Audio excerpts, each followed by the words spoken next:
Welcome to Commending and Contending, a podcast of the Gospel Coalition Australia. I'm your host, Jonathan Holt. The Gospel Coalition Australia exists to assist Australian Christians to remain convinced of the truth and power of the gospel, to commend and contend for the gospel in our lives and our ministries, and to foster connection between individuals, churches, and other ministries so that we can most effectively advance the gospel in Australia. Joining me today is Dominic Steele. Welcome, Dominic. Hey, Jonathan. Thanks for having me along. It'd be really helpful for our listeners if you could introduce yourself to us. Where do you live? Who's in your family? What do you do during the day? Sure, I live in the inner west of Sydney, just in Annandale, which is 2 suburbs out from the centre of Sydney, probably 5 minutes from the University of Sydney. I'm married to Catherine. We have 3 adult children. We are just on the verge of becoming empty nesters in that our youngest child and Kathy and I are about to move into an apartment, and he is about to go off on his own. I pastor Village Church in Annandale, that's my role. Oh, look, I chair the Sydney Anglican Pastoral Ministry to Christians experiencing same-sex attraction and gender incongruence, living faith as well. And so I have a pastoral interest there. My background is in the media, and so I used to work as a radio journalist, so I'm familiar with microphones. That's what I do. And Dominic, how has God been encouraging you recently? Well, I suppose it's seeing the progress of the gospel in individuals' lives. So we've got a baptism Sunday coming up on the 24th of September. And so here is a moment to ask all the people that we've been talking to during the year that have come along to Introducing God courses. And we run a course 4 times a year, just starting basically at the beginning of each school term.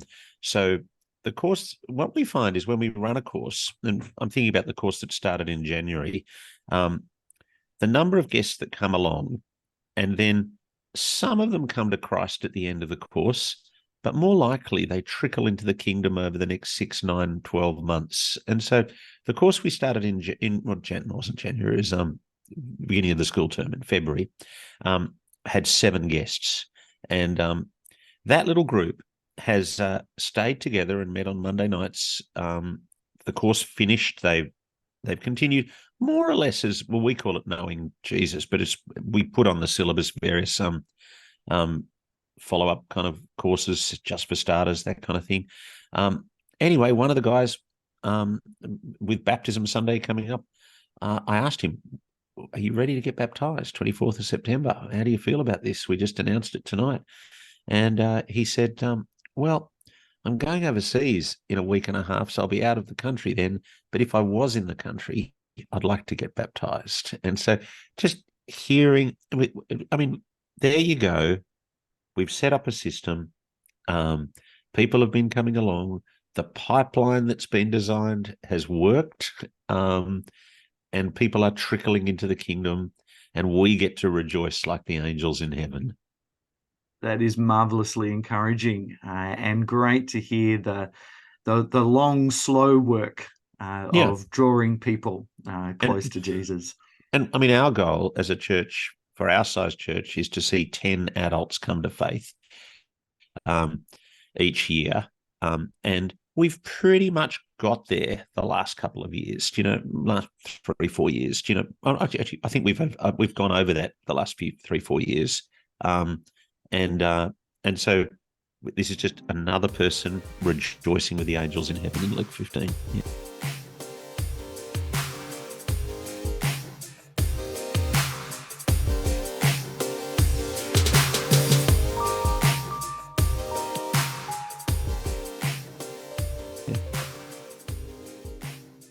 One of the real tricky areas for many Christians and churches at the moment is that growing divide between society's view of sexual ethics and the Bible's teaching that we want to hold to.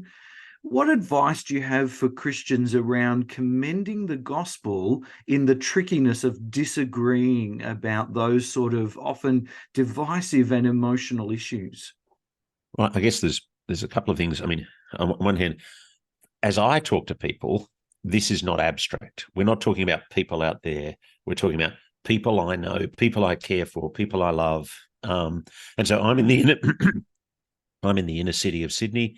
There are lots of people in our church, and I'm particularly thinking about the people in our church for whom the Christian people, for whom same-sex attraction is a real experience, for whom gender incongruence is a real experience. And so I want to take the pastoral posture to the individual who experiences same-sex attraction, the same pastoral posture that I take to anybody else, which is I am calling you to holiness. I'm calling you to follow Jesus and to be obedient to Jesus.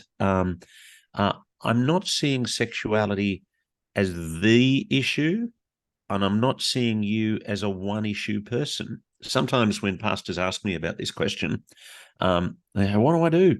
And I say, well, people are broader than this. and try and think how you would pastor the person if they weren't identifying as same-sex attracted, and just apply the same principles. So, I mean, a pastor rang me the other day, and what do? One of my guys has gone onto a website for gay men, and he's looking for companionship. Well, what would you do if he went onto a website to meet up with non-Christian women, and looking for liaisons? Or what would you do? Somebody's looking at gay porn. Well, what would you do if they were looking at straight porn? And just think that's the same pastoral application it's a call to holiness. We are not calling people to heterosexuality. We are calling people to holiness, and it will be the case that all different people have all different temptations and struggles for godliness in all sorts of different areas. And your struggle for God, I mean, I don't know you very well, Jonathan, and I don't know what your particular struggles for godliness are. And you don't know what mine are, but I have a different matrix of godliness struggles, temptations. What are my besetting sins? There'll be some sins that I've struggled with. And then I've dealt with them, and I kind of haven't really had a problem with them for years, But then there are others that I just think, why can't I get over this? Why does this keep happening to me? And why? I know I shouldn't do this. And you will have the same kind of issue, only a different set of sins, And I've got to be patient with my friend who is struggling in a matrix of sin that I'm unfamiliar with. Just as you need to be patient with me as I struggle with my particular matrix of temptation. And so how are some of the ways that, say, practically that works out in your church? What are some of the conversations that you find yourself having, and how do you manage those? Well, I think the first thing is I would want to normalize that there might be people in the room who are struggling with same-sex attraction, or gender incongruence. And so just to speak as if people are in the room. Now, one of the things years ago, I think I'd been doing that before I read Tim Keller's piece on evangelistic worship. But Tim Keller wrote a really helpful article years and years ago on evangelistic worship, which essentially said, speak as if there are unbelievers present, and I worked out, who do I want to reach? I want to reach these people in the inner west, in Annandale, that kind of thing. And if I behave as if there are unbelievers present every week, then people will feel like it is safe to invite their friends every week. And so every week when the person gets up to read the Bible, they say, hi, my name's Fiona. Now, all of us, we know it's Fiona, but it just makes us think, I could be a guest. And so that's radically increased our percentage. I mean, little things like that have radically increased our percentage of guests. Now, I was part of a conference for Christians experiencing same-sex attraction. And the conference was held at our church on a Saturday, and we had an international speaker, and people actually flew in from around Australia, and so half a dozen same-sex attracted people had flown in from around Australia. Christians, same-sex attracted people, had flown in from around Australia. They'd come to the conference, gone out to dinner that night. They weren't going back to home until Sunday afternoon, evening. So we're going to church as a group. Where will we go to church? Well, let's go to Village Church because they hosted the conference yesterday.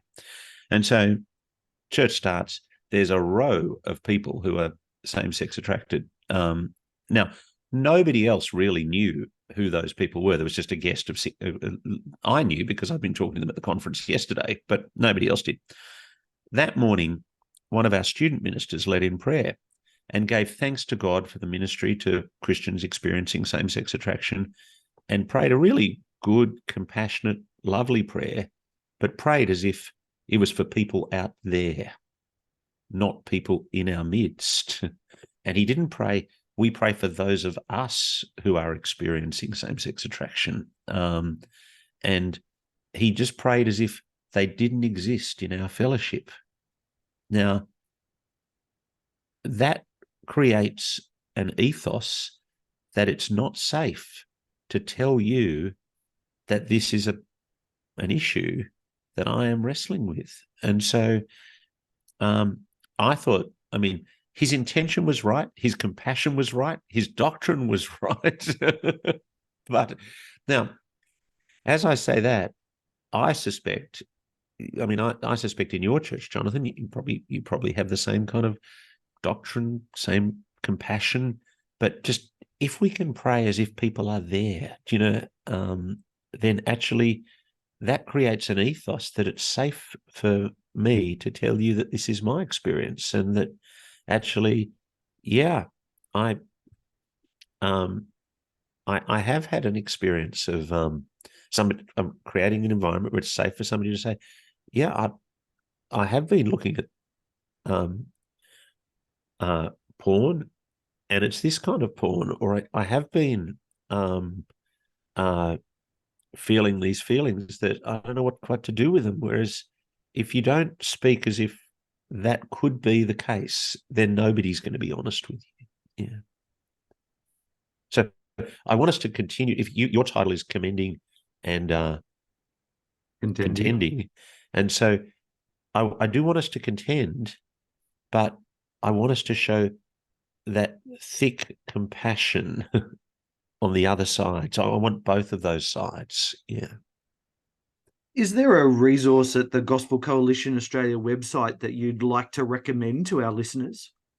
Well, I think I'm just looking I'm looking at your website now, and I'm noticing that the two top articles on your website are the Sandy Grant article, which is a thoughtful theological no case on the voice, and then the number two, the yes case from Michael Jensen, which is a thoughtful theological yes case on the voice. And what I think is impressive about what you've done on the Gospel Coalition site is, what do I want to do as a church in this contentious space of this debate at the moment, is I want to provide my people with theological leadership, and yet I am aware that this is an issue that could divide my church. And so I have found it very helpful to provide our church with an essay by a thoughtful, respected Christian leader who says, this is why I think you should vote yes, and to provide my membership with an essay of the same theological caliber and same intellectual depth, which says, this is why I think you should say no. And then my people have reacted. I think, well, we haven't had a ripple, we haven't had a tension, because people have thought, well, Dominic's played a straight bat. He's treated us as adults. He's given us two thoughtful theological pieces. He's helped us to think theologically about the thing. And when you look at what's out there in the public domain, I mean, the sheet of paper, the pamphlet that the government sent out with the yes case and the no case, it is pathetic, both cases, in terms of the actual argument. And you think, wow, I look at what my Christian leaders have said, whether it's Christian leader Michael Jensen or Christian leader Sandy Grant, and they have attempted to serve me at a much higher caliber of debate. And so I've appreciated their contributions, and I've appreciated the Gospel Coalition's contribution in making their arguments available more widely. Yeah. Yeah, thanks so much, Dominic. I reckon we'll put links to both of those articles in the show notes so that people can follow up and have a look at those. Thanks so much for chatting with me today. Thanks very much. This podcast is made by the Gospel Coalition Australia, and you can help us out. You can share this episode, maybe with friends or others at church, in your Bible study group. And you can help us by going to our website and making a donation to grow the networks of Australian voices speaking the gospel to Australians.